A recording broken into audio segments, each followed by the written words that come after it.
Hello everyone, welcome back to my channel.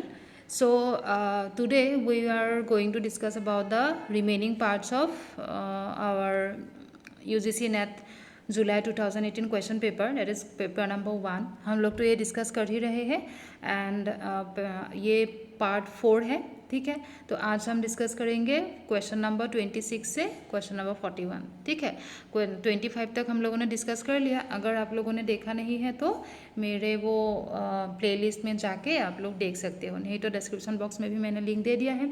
और friends ये देखो, मेरा जो प्लेलिस्ट है 3 प्लेलिस्ट है मेरे, उनमें से जो NTA UGC नेट एस्पिरेंट्स ये नाम से जो प्लेलिस्ट है वहाँ आप लोग जाके जाने से आप लोगों को पेपर 1 का कुछ topic and paper 2 education subject का कुछ टॉपिक मिल जाएगा. ठीक है, और मैं अभी डेली बेसिस पे टॉपिक डाल ही रही हूँ. ठीक है, तो आप लोग देख सकते हो वो. चलो तो स्टार्ट करते हैं. Question number 26. Which of the following sequence of research steps is nearer to scientific method? ठीक है, ये बहुत ही इंपॉर्टेंट क्वेश्चन है. साइंटिफिक मेथड से रिलेटेड स्टेप्स कौन कौन सा हो सकता है. ठीक है, तो आप लोग ये ध्यान से पढ़ के देखो कि जो साइंटिफिक मेथड होते हैं ना, तो वहाँ पे क्या होता है, हाइपोथेसिस बनाना बहुत ही इम्पॉर्टेंट है. मतलब साइंटिफिक मेथड में हम लोग हाइपोथेसिस बनाते हैं एंड हाइपोथेसिस को टेस्ट भी करते हैं. तो उसी अकॉर्डिंग आप लोग देखो कौन से ऑप्शन में hypothesis and testing of hypothesis दोनों है. देख लो कौन से ऑप्शन में है. ऑप्शन नंबर 1 में है ना. साइंटिफिक मेथड में हम लोग क्या करेंगे, पहले हम लोग प्रॉब्लमेटिक सिचुएशन को देखेंगे. ठीक है, फिर प्रॉब्लम को हम लोग डिफाइन करेंगे, फिर हाइपोथेसिस बनाएंगे. उसके बाद क्या करेंगे, उसके बाद हम लोग रिजल्ट फाइंड आउट करेंगे, है ना, सॉल्यूशन फाइंड आउट करेंगे और हाइपोथेसिस को टेस्ट करेंगे. ठीक है, चलो तो option number 1 is the correct option, ये हिंदी वालों के लिए. ठीक है, तो ये हो गया क्वेश्चन नंबर 27. ये क्वेश्चन भी बहुत बार आया हुआ है अभी तक. ठीक है, एक बार देख लेना. फर्स्ट पेपर में भी आते हैं और एजुकेशन के सेकंड पेपर में भी आते हैं ये क्वेश्चन. ठीक है, तो ये है विच of the sets of activities best indicate the cyclic nature of action research. Action research तो आप लोगों को मालूम ही है. एक्शन रिसर्च कब करते हैं, जब हम लोगों को किसी एक प्रॉब्लम का इमीडिएट सॉल्यूशन चाहिए होता है. ठीक है, मानो कि आपके क्लासरूम में या फिर आपके स्कूल में एक प्रॉब्लम आपको दिखाई दे रहा है, तो उस प्रॉब्लम का सॉल्यूशन आपको फाइंड आउट करना है. ठीक है, इमीडिएट सॉल्यूशन आपको चाहिए, तब आप क्या करोगे, एक्शन रिसर्च आप करोगे. ठीक है, तो और एक्शन रिसर्च ये एक साइक्लिक प्रोसेस है, एक साइकिल जैसा ये चलता है. पहला स्टेप क्या है इसका, प्लान. ठीक है, तो रिसर्च करने से पहले आपको प्लान करना पड़ेगा, उस प्लान के अकॉर्डिंग आप काम करोगे, फिर आप ऑब्जर्व करोगे. ठीक है, फिर आप देखोगे कि क्या आपके काम का मतलब रिजल्ट क्या आ रहा है, मतलब वो होता है रिफ्लेक्ट, है ना. तो फिर अगर आपको सॉल्यूशन नहीं मिला, फिर से आप प्लान करोगे, फिर से एक्ट करोगे, ऑब्जर्व करोगे, रिफ्लेक्ट करोगे. ठीक है, तो इसी अकॉर्डिंग जब तक सॉल्यूशन नहीं मिलता है हम लोग ऐसे करते ही रहते हैं, इसीलिए इसको साइक्लिक प्रोसेस बोलते हैं. ठीक है, तो action research is a cyclic process having the steps like plan, act, observe and reflect. ठीक है, चलो तो क्वेश्चन नंबर 28. इसमें क्या दिया, which of the following learner characteristics is highly related to effectiveness of teaching. आपका टीचिंग इफेक्टिव होने के लिए सबसे ज़्यादा इम्पॉर्टेंट कौन सा है इनमें से. ठीक है, एजुकेशनल स्टेटस ऑफ पेरेंट्स ये तो नहीं है, पीयर ग्रुप्स ऑफ लर्नर. ठीक है, फैमिली साइज, फिर प्रायर एक्सपीरियंस ऑफ लर्नर. तो सबसे इम्पॉर्टेंट है प्रायर एक्सपीरियंस. मतलब आप जब भी टीचिंग करने जा रहे हो, कोई भी टॉपिक आप सिखाने के लिए जा रहे हो, अगर आपने स्टूडेंट का, जिस लेवल का स्टूडेंट को आपको पढ़ाना है ना, उस लेवल का स्टूडेंट का सबका कोई ना कोई एक्सपीरियंस होता ही है ना, कुछ ना कुछ एक्सपीरियंस होता है लाइफ में. तो उसी अकॉर्डिंग आपको ना उन लोगों का प्रीवियस नॉलेज कितना है, उनके ऊपर ध्यान दे के आपको पढ़ाना है. ठीक है। हम मतलब जो नॉलेज हम लोग देने जा रहे हैं, जो भी न्यू नॉलेज उन लोगों को देने जा रहे हैं, उनको उन नॉलेज को डायरेक्ट हम लोग नहीं देंगे। हम लोग क्या करेंगे, वो उस स्टूडेंट का लेवल के अकॉर्डिंग, मतलब उन लोगों का कितना प्रीवियस नॉलेज कितना है, उनके ऊपर डिपेंड करके नया नॉलेज को हम लोग उनके साथ रिलेट करके पढ़ाएंगे। ठीक है, मतलब हम लोग प्रोसीड करेंगे known to unknown, known to unknown. ठीक है, वो लोग क्या जानते हैं उससे स्टार्ट करके हम लोग लास्ट में जो वो लोग नहीं जानते हैं उसको स्टेप बाय स्टेप वो भी सीख जाएंगे वो लोग। तो known to unknown is the best method of teaching, and इसीलिए हम लोग प्रायर एक्सपीरियंस के बेसिस पे अगर पढ़ाएंगे तो वो टीचिंग ज़्यादा इफेक्टिव रहेगा। ठीक है, तो ये हो गया हिंदी वालों के लिए क्वेश्चन नंबर 27 एंड 28। ठीक है, तो ये हो गया 29। तो यहाँ पे देखो क्या दिया, ये क्वेश्चन फॉर्मेटिव इवैल्यूएशन से रिलेटेड क्वेश्चन है। ये क्वेश्चन भी बहुत ज़्यादा इम्पॉर्टेंट है। ठीक है, आप लोगों का पेपर 1 पे भी आते हैं, पेपर 2 में भी आते हैं एडुकेशन सब्जेक्ट के, क्योंकि एडुकेशन सब्जेक्ट में रिसर्च मेथोडोलॉजी है ना, तो उसमें आते हैं ये। तो फॉर्मेटिव इवैल्यूएशन में क्या करते हैं हम लोग, फॉर्मेटिव इवैल्यूएशन में ना टाइम टू टाइम मतलब हम लोग स्टूडेंट को मेजर करते हैं, मतलब कितना हम लोगों ने पढ़ाया और कितना वो उन लोगों ने अचीव किया। ठीक है, अगर हम लोगों ने देखा कि वो लोग किसी फील्ड में किसी एक पोर्शन पे वो उन लोगों का वीकनेस अगर दिखाई देगा, तो हम लोग क्या करेंगे, उसी अकॉर्डिंग हम लोग ना उन लोगों का वीकनेस रिमूव करने के लिए कोशिश करेंगे, तो रिमीडियल टीचिंग उन लोगों को देंगे। ठीक है, तो फॉर्मेटिव इवैल्यूएशन में क्या होता है, बीच बीच में हम लोग इवैल्यूएट करते रहते हैं कि उन लोगों ने कितना अचीव किया है। ठीक है, और फीडबैक भी देते रहते हैं यहाँ पे। तो देखो उसी हिसाब से कौन सा होगा। नंबर ए दिया है, अ टीचर अवार्ड्स ग्रेड्स। तो फॉर्मेटिव इवैल्यूएशन में हम लोग कोई भी ग्रेड नहीं देते हैं, कोई भी मार्क्स नहीं देते हैं। ठीक है, मतलब वो ना हम लोग सिर्फ ये देखना चाहते हैं कि उन लोगों ने कितना अचीव किया। ठीक है, अगर मार्क्स और ग्रेड मानो कि टेम्पोरी बेसिस पे दे भी दिया, तब भी वो मार्क्स और ग्रेड ना फाइनल रिजल्ट में वो हम लोग ऐड नहीं करेंगे, है ना। मतलब फॉर्मेटिव इवैल्यूएशन में ग्रेड और मार्क्स नहीं दिया जाता है, तो ए नहीं होगा। बी में क्या दिया, during interaction with students in the classroom the teacher provides corrective feedback. हाँ, फीडबैक तो होता है। ठीक है, teacher gives marks to the, marks नहीं देते हैं। ठीक है, the teacher clarifies doubts of students in the class itself. हाँ, डाउट क्लियर करते हैं क्लासरूम में। ठीक है, द ओवरऑल परफॉर्मेंस तो हम लोग समेटिव में देखते हैं। ठीक है, तो ये नहीं होगा। Learners motivation is raised bye teacher through a question. Learner को मोटिवेट करते हैं टीचर, कैसे मोटिवेट करते हैं, क्वेश्चन आंसर सेशन रखते हैं। ठीक है, और उसमें स्टूडेंट लोगों को इन्वॉल्व होने के लिए मोटिवेट करते हैं, तभी तो हम लोगों को मालूम पड़ेगा कि वो उन लोगों को कितना मतलब उन लोगों ने कितना अचीव किया है ना। तो option B, D and F कौन सा होगा, ऑप्शन नंबर 3 हो गया। चलो, तो नेक्स्ट हम लोग आते हैं क्वेश्चन नंबर 30 पे एसर्शन एंड रीजन दिया है। एसर्शन देखो, all teaching should aim at ensuring learning. हर एक टीचिंग का एम होता है कि कुछ ना कुछ सीखे लर्नर्स, कुछ ना कुछ सीखे। ये तो है ना। टीचिंग हम लोग क्यों करते हैं, टीचिंग का कुछ डेफिनेट एम होते हैं, लर्नर कुछ ना कुछ सीखे, इसीलिए तो टीचिंग दिया जाता है ना। तो A correct option. All learning result from teaching. जितना भी लर्निंग हम लोगों का होता है, हम लोग जितना भी सीखते हैं सिर्फ टीचिंग से ही सीखते हैं। कोई हम लोगों को सिखाए तभी हम लोग सीख पाते हैं, है क्या ऐसा? ऐसा तो नहीं है। हम लोग अपने एक्सपीरियंस के बेसिस पे भी बहुत कुछ हम लोग सीख जाते हैं, है ना। और फिर दूसरे को देख के भी मतलब कोई और पर्सन का जो एक्सपीरियंस है उन लोगों को देख के भी हम लोग सीखते हैं, है ना। हम लोगों के एनवायरनमेंट से भी हम लोग सीखते हैं, है कि नहीं। तो ऑल लर्निंग, जितना भी लर्निंग होता है वो सिर्फ टीचिंग से होना ज़रूरी नहीं है। ठीक है, तो A is the correct option, R is not correct, R is false, that is option number 2 is the correct option. ठीक है, ये हो गया हिंदी के लिए। तो ये 30 और सुनो, अभी ये हो गया 30 ना, फिर क्वेश्चन नंबर 31 से 35 तक वो आरसी का क्वेश्चन था। रीडिंग कम्प्रीहेंशन, ठीक है। वो रीडिंग कम्प्रीहेंशन आप लोग देख लेना, मैंने इस वीडियो का लास्ट में डाला है वो क्वेश्चंस, आप लोग देखना। अभी हम लोग फिर क्वेश्चन नंबर 36 से डिस्कस करते हैं। 35 तक तो रीडिंग कम्प्रीहेंशन वाला क्वेश्चन है, ठीक है। 36 वाला देखो, ये रीजनिंग से रिलेटेड है।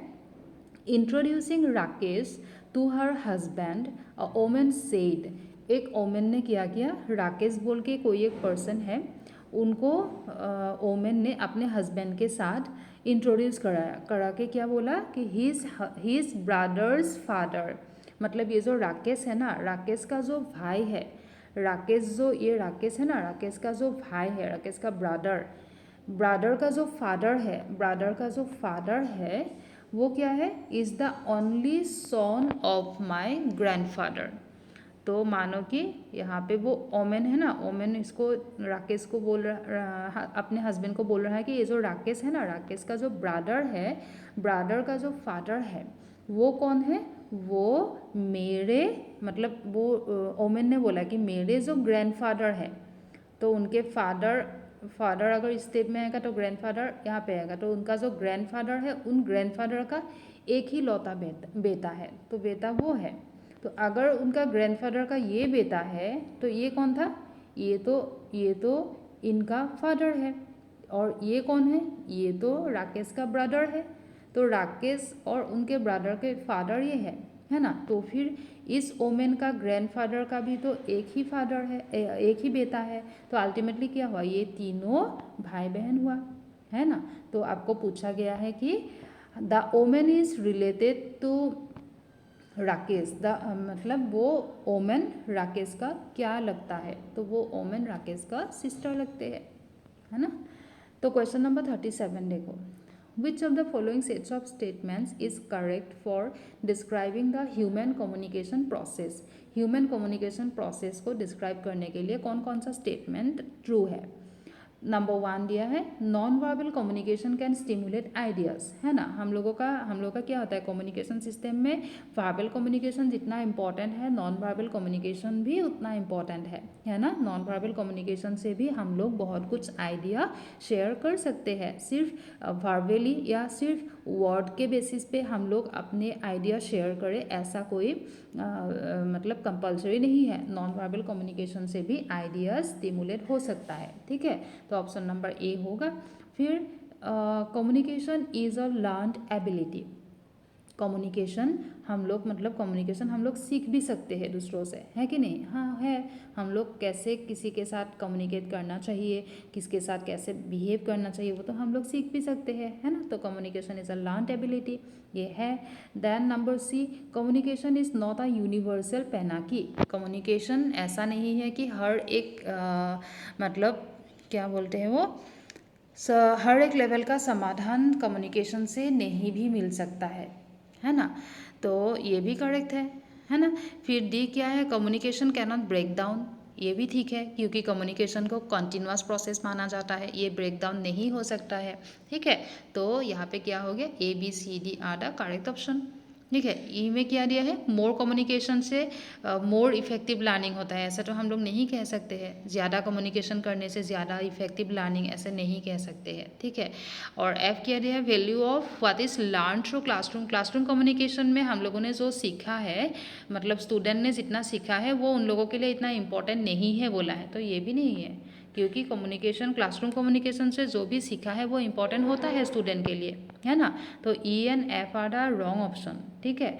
तो करेक्ट कौन सा होगा, करेक्ट होगा ऑप्शन नंबर 2। और अगर आप लोगों ने पहले ही ऑप्शन एफ को देख लिया कि ये तो नहीं हो सकता है, ठीक है, तो आप लोग ऑप्शन से देखो कि जहाँ जहाँ एफ है एफ को एलिमिनेट करो। तो यहाँ पे एफ था, यहाँ पे एफ था, यहाँ पे एफ था, तो कौन सा ऑप्शन है, 2 इज़ द करेक्ट ऑप्शन। तो इसको एलिमिनेशन मेथड बोलते हैं, ठीक है। हम लोग रॉन्ग को जब हटाते हैं ना, जो रॉन्ग है हम लोग कंफर्म है कि एफ नहीं हो सकता है, तो एफ को हटाओ, फिर जो रह गया वही हो गया आपका आंसर, ठीक है। तो ये हो गया हिंदी वालों के लिए। फिर क्वेश्चन नंबर 38, यहाँ पे भी असर्शन एंड रीजन दिया है, जो आप लोग देखो। असर्शन पे क्या दिया है, the initial message of students in the classroom by a teacher need not be critical. मतलब टीचर हमेशा क्लासरूम में जाके जो इनिशियल मैसेज वो स्टूडेंट को देगा वो क्रिटिकल नहीं होना चाहिए बोला है, ठीक है, वो मतलब बहुत ही सिंपल सा या फिर इजी होना चाहिए ऐसे बोला है, लेकिन ये नहीं है। क्यों नहीं है? क्योंकि टीचर तो अभी क्लासरूम में गया है। क्यों गया है? कुछ डिस्कशन करने के लिए तो गया है ना। तो वो स्टार्टिंग में क्या करेगा? स्टार्टिंग में वो क्रिटिकल मैसेज ही बोलेगा, क्रिटिकल मैसेज ही वो इनिशिएट करेगा। तभी क्या होगा? तभी तो स्टूडेंट लोग पूछेगा कि ये कैसे हुआ, है ना। तभी तो वो एक्सप्लेन करेगा, ठीक है। तो जो इनिशियल मैसेज होता है ना, वो हमेशा क्रिटिकल मैसेज होना चाहिए, ठीक है। एंड आर क्या दिया है? तो यहाँ पे ए फॉल्स है, क्योंकि ए ने बोला है क्रिटिकल नहीं होना चाहिए बोला है ना, इसलिए ये फॉल्स है। तो बी है, सॉरी आर है, more control over communication process means more control over what the students are learning. आप कम्युनिकेशन प्रोसेस पे जितना कंट्रोल करोगे, मतलब आप ना स्टूडेंट को जितना उन लोगों को देना है उसी हिसाब से दे रहे हो, है ना। बहुत ज़्यादा कम्युनिकेशन नहीं कर रहे हो, मतलब कौन सा उन लोगों को देना है उसी हिसाब से कम्युनिकेट अगर कर रहे हो तो क्या हो गया? स्टूडेंट लोग जो आप उन लोगों को देना चाह रहे हो वही वो लोग सीखेगा, है ना, सीखेंगे। तो जितना ज़्यादा कंट्रोल आप कम्युनिकेशन प्रोसेस पे करोगे उतना ही आपको मालूम पड़ेगा कि स्टूडेंट लोग क्या सीख रहे हैं, ठीक है। तो R is the correct option हो गया। तो ए फॉल्स आर ट्रू, तो option number 3 is the correct option हो गया। चलो, तो question number 39, which one among the following is a presumption in inductive reasoning. Inductive reasoning में क्या होना ज़रूरी है? तो यहाँ पे क्या होता है? इंडक्टिव रीजनिंग क्या होता है? जब हम लोग नोन टू अननोन प्रोसीड करते हैं, है ना। मतलब यहाँ पे हम लोग पहले से जानते हैं उसी से हम लोग धीरे धीरे जाके लास्ट में क्या करते हैं? कुछ थ्योरी डेवलप करते हैं, है ना। तो क्या होना पड़ेगा? मानो कि आपने ना देखा कि एक गोल पीस है, गोल पीस, तो उसको अगर आपने हीट प्रोवाइड किया तो वो क्या होगा? वो मेल्ट हो जाएगा, है ना। गोल पीस मेल्ट हो जाएगा। तो गोल्ड क्या है? गोल्ड एक मेटल है ना। फिर आप क्या करोगे? एक सिल्वर पीस लिया, तो सिल्वर पीस को आप हीट दिया, हीट देने से वो भी मेल्ट हो गया। तो सिल्वर भी क्या था? सिल्वर भी तो मेटल था, है ना। सिमिलरली आपने कॉपर लिया, कॉपर को भी हीट दिया, वो भी मेल्ट हो गया। तो कॉपर क्या था? कॉपर भी तो मेटल था। मतलब जब हम लोगों ने क्या बोला कि मेटल को जब भी हीट करते हैं तो वो मेल्ट होते हैं, ठीक है। तो हम लोगों ने वो जो कंक्लूज़न दिया, वो कंक्लूज़न देने से पहले हम लोगों ने क्या किया? जो हम लोग जानते हैं उसी टाइप का एग्जाम्पल हम लोगों ने लिया। और लेने में एग्जाम्पल लेने में भी हम लोगों ने क्या किया? जिस चीज़ का एग्जाम्पल लिया वो सेम रखा। मतलब गोल्ड एक मेटल है, तो सेकेंड एग्जाम्पल भी हम लोगों ने मेटल से ही लिया। सेकेंड एग्जाम्पल सिल्वर लिया, फिर कॉपर लिया, है ना। तो हम लोगों ने क्या किया? यूनिफॉर्मिटी को मेंटेन किया। मतलब वो जो भी चीज़ आप देख रहे हो उनमें उनका नेचर सेम, मतलब नेचर यूनिफॉर्म होना पड़ेगा, ठीक है। अभी गोल्ड भी मेटल है, सिल्वर भी मेटल है, कॉपर भी मेटल है, तभी यूनिफॉर्मिटी अगर आपने जो चीज़ लिया है उनका नेचर अगर यूनिफॉर्म है तभी हम लोग बोल सकते हैं कि अगर ये सब मेटल अगर ऐसा हो रहा है तो सब मेटल ऐसा ही होगा, ऐसे कह सकते हैं, है ना। तो इंडक्टिव रीजनिंग में सबसे ज़्यादा इम्पॉर्टेंट क्या होता है? यूनिफॉर्मिटी ऑफ नेचर हो गया। The next term in the series, ये आप देखो सीरीज़ क्या दिया है इन द सीरीज इसका नेक्स्ट टाइम क्या होगा? तो इसमें क्या दिया है? ए के बाद आया है बी, तो ए और बी में गैप कितना है? 0 है ना। ये डी, फिर जी, डी के बाद क्या होता है? ई एफ, फिर जी आते हैं। मतलब डी के बाद 2 हम लोगों ने छोड़ा है, ठीक है। उसके बाद एच के बाद एम लिखा है, एच के बाद क्या होता है? IJKL, मतलब एच के बाद 4 लेटर्स होते हैं, उनके बाद ही एम आते हैं, ठीक है। तो उसी हिसाब से फिर देखो यहाँ पे 6 लेटर, एम और टी के बीच 6 लेटर्स है, एस और बी के बीच 8 लेटर्स है। तो अभी क्या होना पड़ेगा? इनमें जो 3 लेटर्स आएंगे ना, वो फर्स्ट सेकेंड और थर्ड लेटर्स आएंगे ना, ये दोनों के बीच 10 लेटर्स का गैप होना पड़ेगा, ठीक है। तो आप लोग करके देखना। तो जे और ये option 2 is the correct option, J और के बीच 10 लेटर के गैप है, जेड और के बीच, क्योंकि जेड के बाद क्या होगा, ए से स्टार्ट होगा, तो A B C D E F G H I J, तो 10 लेटर्स हो गया ना, तो 10 लेटर्स, तो इसीलिए ये करेक्ट ऑप्शन है। ठीक है, तो ये है last question. 2 numbers are in the ratio 2:5। If 16 is added to both the numbers then, अभी देखो दो ऐसा नंबर है जो कि 2:5 रेशियो में है। ठीक है, तो आपको बोला है वो नंबर्स क्या है आपको मालूम नहीं है, वो नंबर्स आपको निकालना है। ठीक है, और आपको बोला कि वो जो 2 नंबर्स थे ना जिनके रेशियो 2:5 है, उन दोनों के साथ अगर आप दोनों के साथ 16 ऐड करोगे उन नंबर्स के साथ, और उन ऐड करने के बाद अगर आपने रेशियो निकाला तो रेशियो 1:2 आएगा। ठीक है, तो वो नंबर क्या क्या था, क्या क्या है। ठीक है, तो यहाँ जो ऑप्शन दिया है ना, हर एक ऑप्शन का रेशियो मतलब 20/50 करने से आपको कितना मिलेगा, 20/50 करने से 10 से गया ये 2:5 है ना। सिमिलरली 28/70 करने से भी 2:5 आएगा, सबका 2:5 आएगा। तो फिर हम लोग देखेंगे ऑप्शन के हिसाब से आप जा सकते हो। तो 16 ऐड करके देखो, तो यहाँ पे ऑप्शन नंबर 3 ही करेक्ट है। बाकी के साथ आप 16 ऐड करने से भी आपको मानो कि पहले ऑप्शन में 20 के साथ 16 ऐड करो कितना हो गया, 36 हो गया।